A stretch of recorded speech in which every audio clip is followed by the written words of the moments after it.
La primera vez que realmente vine aquí, tenía un montón de extrañas sospechas paranoicas sobre qué estaba pasando aquí. Uno de los muy conocidos actores de televisión, que dirigió incluso la muy conocida película La Pasión de Cristo, está haciendo noticia en estos últimos días, luego de que se develara una entrevista que casi nadie conoce y ha estado muy reservada en todo este tiempo, que contiene unas reveladoras confesiones sobre el mundo de cine y la realidad espiritual que hay ahí, incluso nombrando al mismo anticristo y cómo es realmente la industria.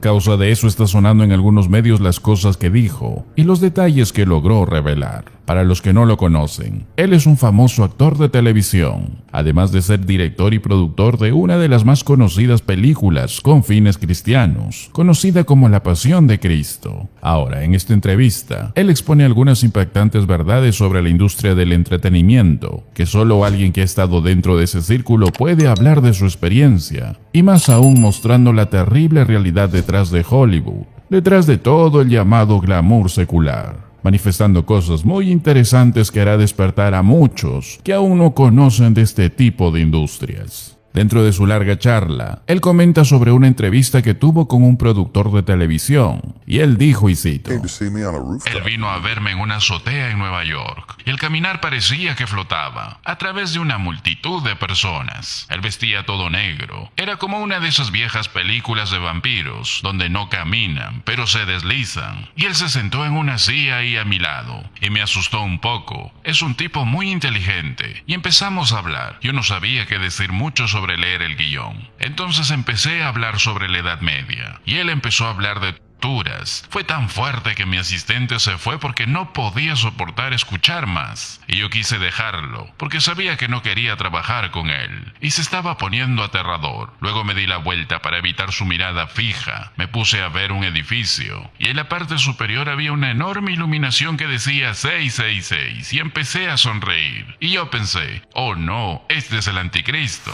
En otro momento, él manifiesta sobre lo que muchos directores de cine piensan sobre las mujeres. Él dice, y cito: Hay un productor exitoso que conozco, no mencionaré su nombre, pero su opinión sobre las mujeres en el cine de principio a fin es muy breve. Él dice, mujeres en el cine, solo para desnudos o como fallecida. En ambos solo es mejor. Y es como si este hombre tiene una enfermedad espiritual, y lo aterrador es que creo que mucha gente piensa así. En otro momento de la entrevista, él habla sobre el fin primordial sobre esta industria. Él comenta, y cito: El sistema aquí está completamente basado en el dinero, y la forma en que se conectan a este sistema, todo se basa en dinero. Y creo que se convierte casi en una especie de religión, una la meca religiosa para los cineastas en esta industria aquí.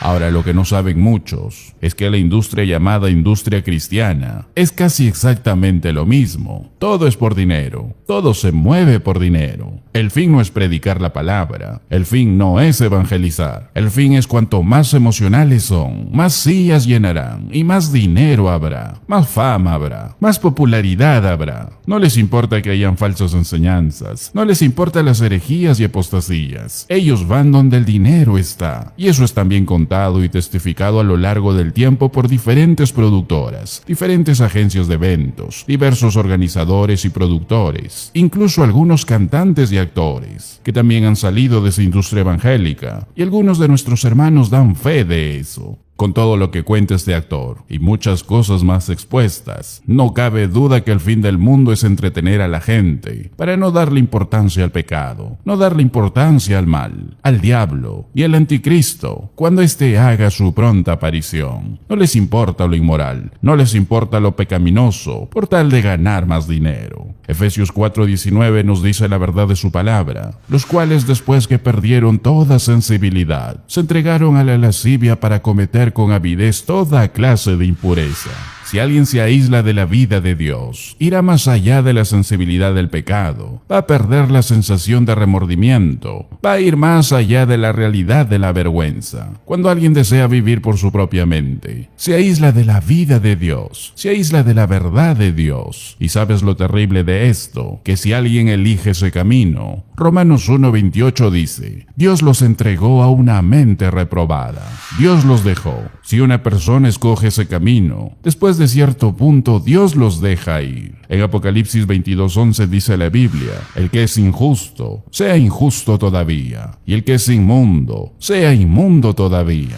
Dios los deja ir, y todo empieza con una mente centrada en sí mismo, que lo lleva en mayor profundidad al pecado y a la falta de vergüenza, porque perdieron toda sensibilidad. Esa es la palabra en el griego que significa tener un callo, dejar de sentir dolor, dejar de preocuparse. Por eso el deseo personal es todo lo que sienten. Desean ser exitosos, tener fama, tener glamour. Y eso lo vemos en el mundo. Y tristemente aún dentro de la misma iglesia cristiana evangélica, se dejaron llevar por sus deseos. Y peor aún, el mundo los gobernó para ser arrastrados a la lujuria, que significa en el griego aselgeia. Es la palabra más fea en el Nuevo Testamento y es usada con mucha frecuencia. Es el alma que está gobernada por el pecado, que está bajo tal dominio que no le importa lo que alguien diga, no tiene un sentido de vergüenza en absoluto. Ahora, esta palabra casi siempre va acompañada de otras palabras. Por ejemplo, 3 veces aselgeia está conectada con embriaguez. Lo vemos en Gálatas 5, Primera de Pedro 4 o en Romanos 13, que es comos en el griego. Literalmente significa celebrando en embriaguez. Está conectado con ese tipo de embriaguez abierta, sin desenfreno, sin vergüenza. 4 veces esta palabra está conectada con adulterio, con pecado de intimidad pecaminosa. Lo vemos en Marcos 7, en 2 de Corintios 12, en Gálatas 5 o en 2 de Pedro 2. Tiene referencia a una persona que no tiene más vergüenza que un animal en satisfacer su deseo íntimo, que eso es inmoral. Y 3 veces es usada con pleonexia, que es la palabra griega avaricia, y lo vemos en este versículo que mencionamos. Es una lujuria tan incontrolable que la gente ni siquiera conoce sus límites. Con tal de obtener más, son capaces de aceptar todo y hacer de todo. ¿Y eso acaso no es lo que pasa con la industria de la televisión y la música en el mundo? ¿Eso no es acaso lo que vemos en la industria evangélica de la televisión y la música? En Lucas 12:15 la palabra pleonexia está conectada con avaricia o codicia. Es el pecado de una persona que mira la vida solo en términos materiales. Y eso lo vemos en todos lados. Y créeme esto, que por la gracia de Dios y la influencia del Espíritu Santo y la Iglesia, hace que el mundo no llegue al fondo de todo este nivel. Pero tristemente será donde todo va a terminar ahí, cuando Dios quita el refreno en el tiempo antes del fin, conforme nos acercamos al tiempo del regreso de nuestro Señor Jesús. Por eso, si tú viniste a Jesucristo y no has cortado el sistema de este mundo en tu vida, cuestiona si tu salvación fue genuina. Primera de Juan 2 nos dice la Biblia: no améis al mundo ni las cosas que están en el mundo. No améis al mundo ni las cosas que están en él. Porque si alguno ama al mundo, el amor del Padre no está en él.